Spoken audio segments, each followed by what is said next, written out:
ಕೆಲವೊಂದು ಸಾರಿ ಜೀವನ ನಮ್ಮನ್ನೇ ನಿಲ್ಲಿಸ್ಬಿಡುತ್ತೆ. ನಾವು ಸೋತದ್ವಿ ಅಂತ ಅಲ್ಲ, ಸ್ವಲ್ಪ ಉಸಿರಾಡೋದಕ್ಕೆ. ತಿಂಗಳುಗಳೇ ಕಳೆದೋದ್ವು. ಕ್ಯಾಮ್ರಾ ನನ್ನ ಕೈಲೇ ಇತ್ತು, ಆದರೆ ಅದನ್ನು ಆನ್ ಮಾಡೋ ಧೈರ್ಯ ಮಾತ್ರ ಇರಲಿಲ್ಲ. ಒಂದು ಕಡೆ ವೈಯಕ್ತಿಕ ಕಾರಣಗಳಾದರೆ, ಮತ್ತೊಂದು ಕಡೆ ಸಾವಿರಾರು ಪ್ರಶ್ನೆಗಳು. ಮತ್ತೆ ಶುರು ಮಾಡಬೇಕಾ, ಇಲ್ಲ ಇಲ್ಲೇ ನಿಲ್ಬೇಕಾ? ಆದರೆ ಆ ಒಂದು ಕಾಮೆಂಟ್, ಆ ಒಂದು ಮೆಸೇಜ್, ಮತ್ತೆ ಯಾವ ವಿಡಿಯೋ ಅಂತ ಕೇಳೋ ಆ ಒಂದು ಪ್ರಶ್ನೆ ನನ್ನೊಳಗೆ ನನ್ನ ಕನಸು ಇನ್ನೂ ಜೀವಂತವಾಗಿದೆ ಅಂತ ಅನ್ನಿಸ್ತು. ನಾನು ಪರಿಪೂರ್ಣನಲ್ಲ, ಎಲ್ಲವೂ ಸರಿಯಾಗಿದೆ ಅನ್ನೋ ಸ್ಥಿತಿಯಲ್ಲೂ ಇಲ್ಲ. ಹಾಗಂತ ಕಾಯ್ತಾ ಇದ್ರೆ ಸರಿಯಾದ ಸಮಯ ಯಾವತ್ತೂ ಬರೋದಿಲ್ಲ.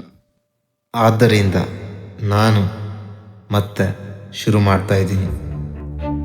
ಈ ಬಾರಿ ವೈರಲ್ ಆಗೋಕ್ಕಲ್ಲ, ಹಾಗಂತ ಯಾರಿಗೋ ಸಾಬೀತುಪಡಿಸೋಕ್ಕೂ ಅಲ್ಲ. ನನಗೆ ನಾನು ಕೊಟ್ಟ ಮಾತನ್ನು ಉಳಿಸಿಕೊಳ್ಳಲು. ಈ ಪ್ರಯಾಣದಲ್ಲಿ ಎಷ್ಟು ಜನ ಇರ್ತಾರೋ ಗೊತ್ತಿಲ್ಲ, ಆದರೆ ಒಂದು ವಿಷಯ ಮಾತ್ರ ಪಕ್ಕ, ಈ ಬಾರಿ ನಾನು ಮಧ್ಯದಲ್ಲೇ ನಿಲ್ಲೋದಿಲ್ಲ. ನಾನು ಸೈಫ್, ಮತ್ತೆ ಇದು ನನ್ನ ಹೊಸ ಆರಂಭ.